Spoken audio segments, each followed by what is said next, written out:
जीटीएल्स global समाचार में आप सभी का स्वागत है।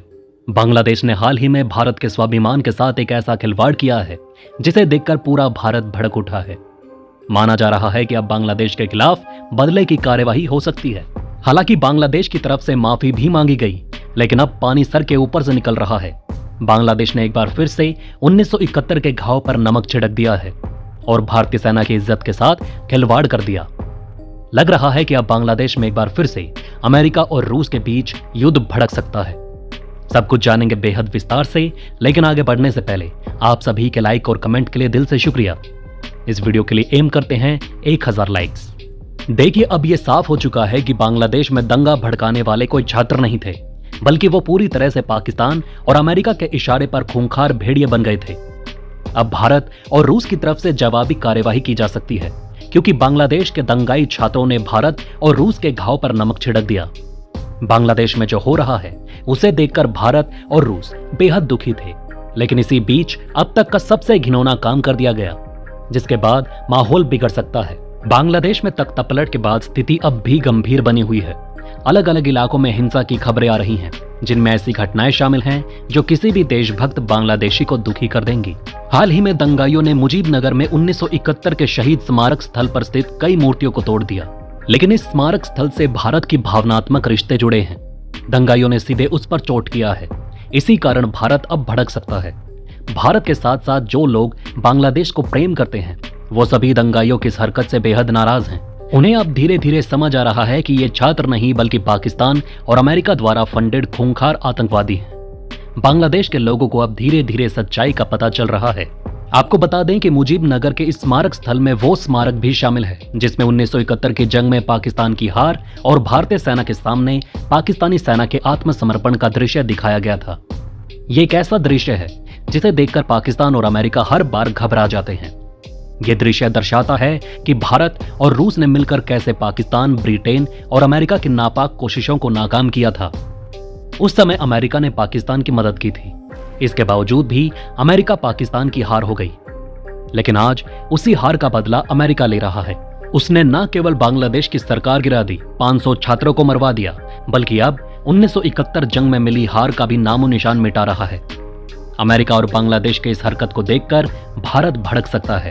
अब हद पार हो रही है और छात्रों को रोकना होगा, इससे पहले कि वो बांग्लादेश को पाकिस्तान बना दें। स्मारक में मौजूद मूर्तियां भारत और बांग्लादेश के लिए एक ऐतिहासिक और गर्व का पल था, लेकिन अब इसे तहस नहस कर दिया गया है। आप सभी जानते हैं कि इस वक्त शेख हसीना भारत में रुकी हुई हैं। बांग्लादेश की नई सरकार बार बार उन्हें गिरफ्तार करके वापस भेजने के लिए आग्रह कर रहा है, लेकिन भारत शेख हसीना को वापस देने वाला नहीं है।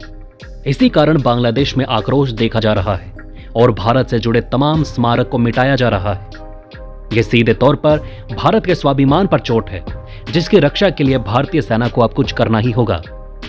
बांग्लादेश की अंतरिम सरकार ने लोगों से शांति और कानून व्यवस्था बनाए रखने की अपील की, लेकिन हालात अब भी नियंत्रण में नहीं है।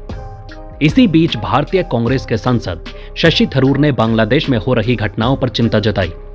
यह अच्छी बात है कि बांग्लादेश संकट पर भारत के सभी पार्टी और नेता एकजुट हो चुके हैं। अमेरिका का सामना करने के लिए पूरे भारत को एकजुट ही रहना होगा, क्योंकि बांग्लादेश वाला कांड अमेरिका भारत में भी करना चाहता है। अमेरिका किसी भी देश में मजबूत सरकार या संपूर्ण लोकतंत्र देखना नहीं चाहता। शशि थरूर ने सोशल मीडिया पर पोस्ट करते हुए लिखा कि मुजीबनगर में स्थित 1971 के शहीद स्मारक को भारत विरोधी उपद्रवियों ने तोड़ दिया। उनका यह पोस्ट पढ़कर पूरा भारत भावुक हो चुका है, क्योंकि 1971 की जंग भारत, रूस और बांग्लादेश की दोस्ती की मिसाल है। आज रूस कमजोर हो गया है, जिसका फायदा उठाकर अमेरिका ने उत्पात मचाना शुरू कर दिया। थरूर ने यह भी बताया कि कई जगहों पर भारतीय सांस्कृतिक केंद्रों, मंदिरों और हिंदू घरों पर हमले हुए हैं। हालांकि कुछ मुस्लिम नागरिकों ने अन्य अल्पसंख्यकों के घरों और पूजा स्थलों की रक्षा भी की है। शशि थरूर ने मोहम्मद यूनुस और उनकी अंतरिम सरकार से तुरंत कदम उठाने की अपील की, ताकि सभी बांग्लादेशियों, चाहे वो किसी भी धर्म के हों, उनकी रक्षा सुनिश्चित हो सके। उन्होंने ये भी कहा कि भारत इस कठिन समय में बांग्लादेश के साथ खड़ा है, लेकिन ऐसी अराजकता को किसी भी हालत में सहन नहीं किया जा सकता। मतलब उन्होंने बांग्लादेश को धमकी दी है। इससे साफ हो जाता है कि न केवल बीजेपी बल्कि कांग्रेस भी इस घटना के बाद बांग्लादेश को सबक सिखाने को तैयार है। अब तक बांग्लादेश के हिंदुओं पर हमले हो रहे थे, जिसके खिलाफ पीएम मोदी ने आवाज उठाई थी। लेकिन अब तो सीधे तौर पर भारत के भावना के साथ खिलवाड़ किया जा रहा है। भारत में शेख हसीना को अपने देश में शरण दिया हुआ है, इसलिए भारत को पनिशमेंट दिया जा रहा है। अब आगे देखना यह दिलचस्प होगा कि भारत इस पनिशमेंट का जवाब कैसे देता है। 1971 में इंदिरा गांधी ने बांग्लादेश के इन कट्टरपंथियों को जमकर कूटा था। उस वक्त भारत की सेना ने पाकिस्तानी सेना और उपद्रवियों को घुटने टेकने पर मजबूर कर दिया था। 1971 के युद्ध ने बांग्लादेश को आजादी दिलाई और पाकिस्तान के अत्याचारों का अंत किया। उस युद्ध के बाद पाकिस्तान के मेजर जनरल नियाजी ने भारतीय सेना और बांग्लादेश को मुक्ति वाहिनी के सामने आत्मसमर्पण किया था। उसके बाद से पूरे पाकिस्तान में नियाजी शब्द एक गाली की तरह इस्तेमाल किया जाने लगा। पाकिस्तान के मेजर जनरल नियाजी का आत्मसमर्पण इतिहास में सबसे बड़े सैन्य आत्मसमर्पणों में से एक था। यह भारत के लिए बहुत बड़ी जीत थी। शायद भारत को अब तक इससे बड़ा जियोपॉलिटिकल विक्ट्री नहीं मिला है, क्योंकि जब भारत ने पाकिस्तान को तोड़ दिया उसके बाद से पाकिस्तान की हिम्मत टूट गई और अब वो आज इस स्थिति में पहुंच चुका है कि भारत से युद्ध लड़ने से भी डरता है। यह दर्शाता है कि भारतीय सेना के पास कितनी ताकत है। आज भी अगर भारतीय सेना चाहे तो सिर्फ 2 दिन के अंदर पूरे बांग्लादेश के अंदर लॉ एंड ऑर्डर को एस्टेब्लिश कर सकती है। आगे जानेंगे कि आखिर बांग्लादेश ने भारत से माफी क्यों मांगी है। लेकिन वीडियो में आगे बढ़ने से पहले एक ब्रेकिंग अनाउंसमेंट। देश और दुनिया की 100+ फटाफट ब्रेकिंग खबरों को देखने के लिए हमारे चैनल को सब्सक्राइब करें, बेल नोटिफिकेशन ऑन करना ना भूलें, ताकि हमारी सुपरफास्ट मॉर्निंग समाचार और इवनिंग बुलेटिन आप तक बिना किसी देरी के पहुंचे। याद रखिए, आप तक सबसे तेज 100 खबरें सिर्फ जी चैनल्स पर। बांग्लादेश में हाल ही में हो रही हिंसा और अराजकता के दौरान धार्मिक अल्पसंख्यक खासकर हिंदू समुदाय उपद्रवियों का निशाना बन रहे हैं। मंदिरों में तोड़फोड़ और लगातार हमलों के विरोध में हजारों हिंदुओं ने प्रदर्शन किया। इसी बीच देश की नई अंतरिम सरकार ने गृह विभाग के सलाहकार सखावत हुसैन ने माना कि अल्पसंख्यकों पर हमले हुए और उनकी सुरक्षा में चूक हुई। जनरल एम सखावत हुसैन ने हिंदुओं से इसके लिए माफी भी मांगी और कहा कि यह जिम्मेदारी सिर्फ सरकार की नहीं बल्कि बहुसंख्यकों की भी है। इस तरह से माना जा रहा है कि शेख हसीना के देश छोड़ने के बाद पहली बार बांग्लादेश में भारत के सामने घुटने टेक दिए हैं। पीएम मोदी ने अपने मैसेज में साफ कर दिया था कि नई सरकार सबसे पहले हिंदुओं की सुरक्षा करे, नहीं तो खेला होगा। जनरल एम शेखावत हुसैन ने शेख हसीना की पार्टी आवामी लीग पर हिंसा फैलाने के आरोप लगाए और उन्हें कार्यवाही की चेतावनी दी है।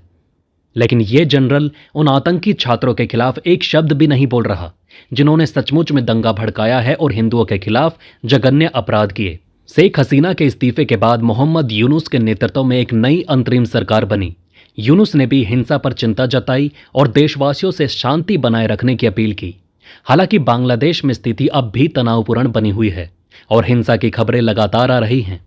हिंदू समुदाय का गुस्सा चटगांव और ढाका जैसे बड़े शहरों में दिखा, जहां उन्होंने विरोध प्रदर्शन किए। यूनुस ने कहा कि कानून व्यवस्था बहाल करना उनकी प्राथमिकता है, लेकिन अभी भी चुनौतियां बनी हुई हैं। तो दोस्तों, इस वीडियो में फिलहाल इतना ही। आप देख रहे थे जी चिल्स। जल्द पूरे होंगे आपके सारे विल्स। धन्यवाद।